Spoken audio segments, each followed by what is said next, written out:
ওই যে আমি একটা গল্প বলি মাঝে মাঝে, একটা হালকা গল্প।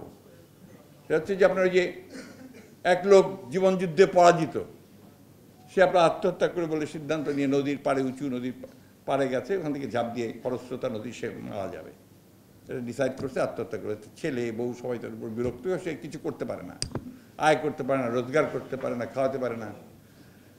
লাভ দিতে যাবে, ওই সময় আজরাইল থেকে টেনে ধরেছে, পিছন দিয়ে কলার টান ধরছে, যে কী করো তুমি?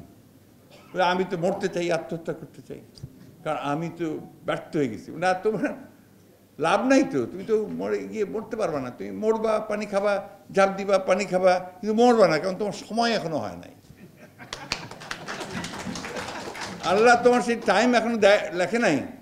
কিন্তু আমি তো বেঁচে কী করবো? আমি তো আবার ফিরে গেলে আমাকে বাড়িতে গিয়ে আবার সেই পরিবারের স্ত্রীর, পুত্র সন্তানদের গঞ্জনা সহ্য করতে হবে। তো হচ্ছে তুমি এক কাজ করো, আমি তোমাকে বুদ্ধি দিই, তুমি ফিরে গিয়ে ডাক্তার অমুক নাম একটা ওই লাগাই দাও, যেটা তুমি তোমার যা নাম। আমি ডাক্তারে কিছুই জানি না, আমি ডাক্তারি করবো কি? ওই তুমি শুরু করো না। তুমি তো একটা জিনিস খেয়াল রাখবা, যে তোমাকে যখন ডাকতে আসবে রোগী, তখন যদি দেখো যে আমি তার পায়ের কাছে বসে আছি বা দাঁড়িয়ে আছি, তুমি ছাড়া আমাকে কেউ দেখতে পাবে না, তাহলে বুঝবো ওই রোগীকে তুমি যে ওষুধের দাও না কেন, ও বেঁচে উঠবে। আর যদি দেখো আমি মাথার কাছে আছি, তাহলে বুঝবো ওকে যে ওষুধই দাও সে বাঁচবে না।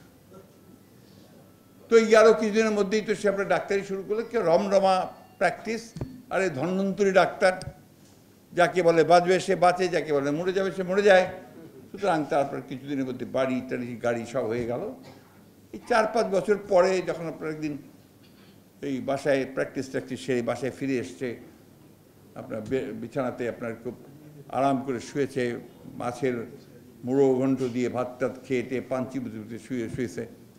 তারপর তন্দ্রা আসছে, তন্দ্রার মধ্যে হঠাৎ দেখি যে মাথার কাছে আজরাইল। দেখেই ও সালাম আলাইকুম দিতে যাবে, আমি আমার মাথার কাছে রাইল। ও বন করে ঘুরে পাটা দিয়ে দিয়েছে আজরাইলের দিকে।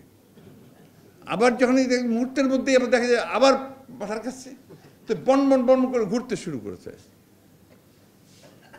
তখন আজরাইল বলছেন যে তোমার এই বন বন করে ঘুরে আর কোনো লাভ নাই, তোমার সময় হয়ে গেছে। এর অবস্থাও তাই, সময় হয়ে গেছে।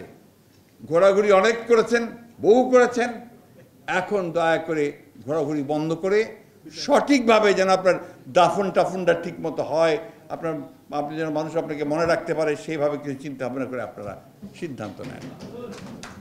আমরা মনে করি যে এই দেশকে বাঁচাতে হলে আজকে নতুন চিন্তা ভাবনা নিয়ে এগোতে হবে, এবং সেই নতুন চিন্তা ভাবনার মধ্যে অবশ্যই আপনাকে এই দেশের মানুষ, পৃথিবী, ভূ রাজনীতি সবগুলোকে সঙ্গে নিয়ে আপনাকে সেই চিন্তাকে সুনির্দিষ্টভাবে নিয়ে যেতে হবে।